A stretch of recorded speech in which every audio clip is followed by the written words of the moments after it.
Our church family was born in the mid-1800s on the bank of Hurricane Creek near the old Bryant Cemetery. Finding the creek too high to cross, a few pioneer families built a log fire and worshiped. They made this place their home and built a small church, which they named Wesley's Chapel.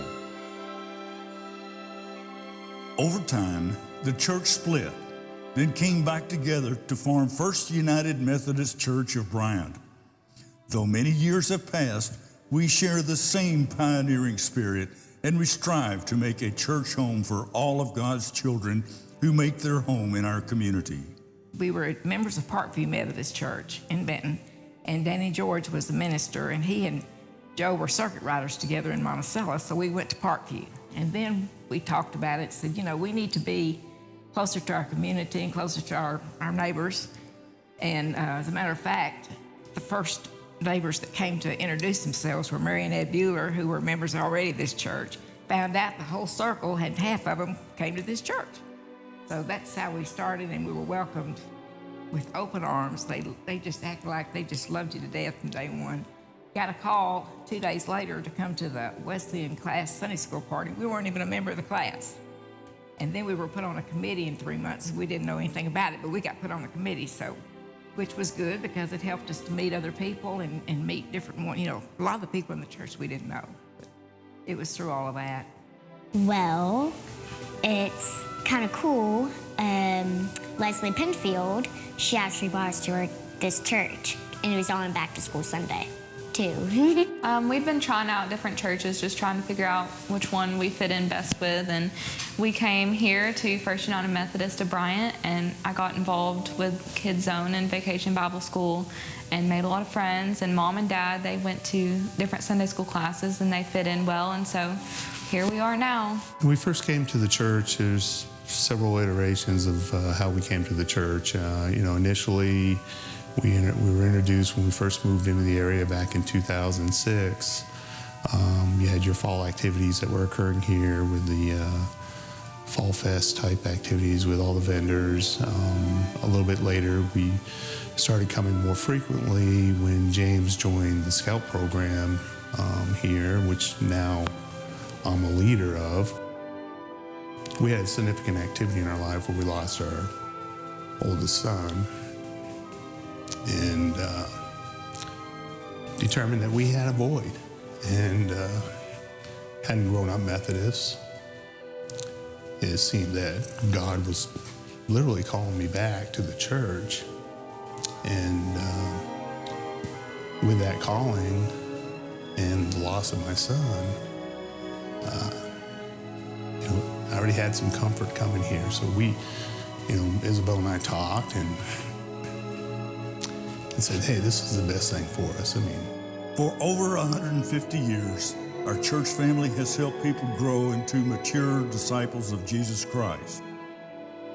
Our church home was built over a 20-year period beginning in 1978. We have used our buildings for their intended purpose of glorifying God and growing God's kingdom. In the last 20 years, almost 700 people have professed their faith in Jesus Christ at First United Methodist Church in Bryant.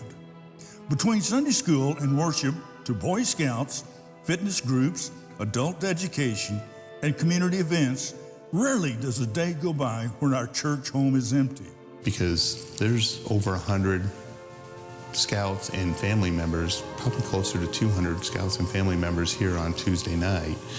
And along with the other activities that are happening, that far surpasses, even the Scout program. And I think that's really where, we should be, not so much focused inside, but focused outside of the doors of this church. We're trying to bring people in.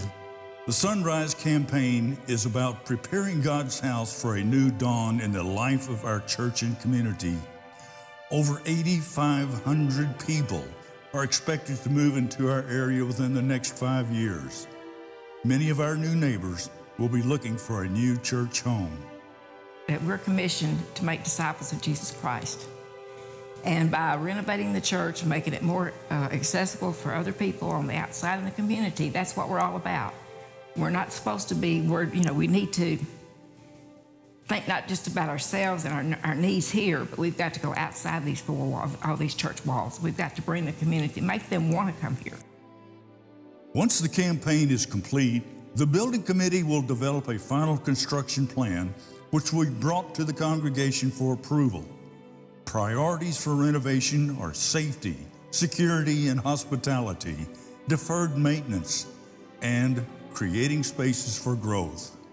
The new plans that are for the church, it's going to bring us technology-wise a little bit closer to where things can be done for members. We're going to look at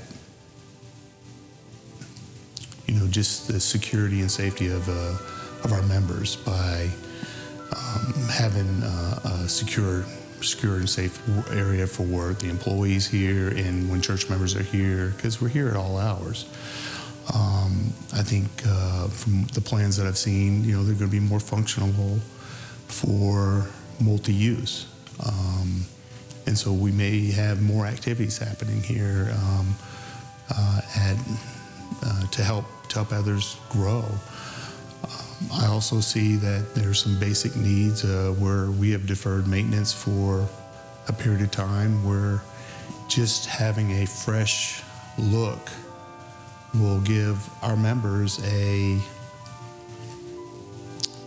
feeling of, hey, yeah, we are contributing, and that look may be very subtle, but it will be, something that is meaning and will be lasting for several years down the road.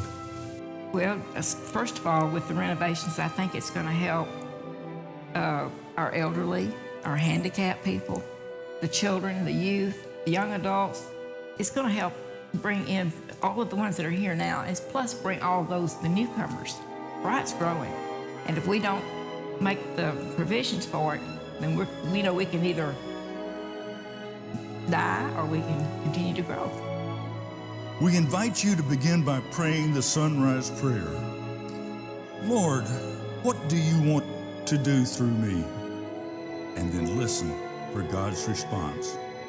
A successful campaign will require us to give above and beyond our regular tithes and offerings for a period of 3 years. Not all of us can give an equal share, but each family can make an equal sacrifice. Together, we can prepare God's house for the next generation.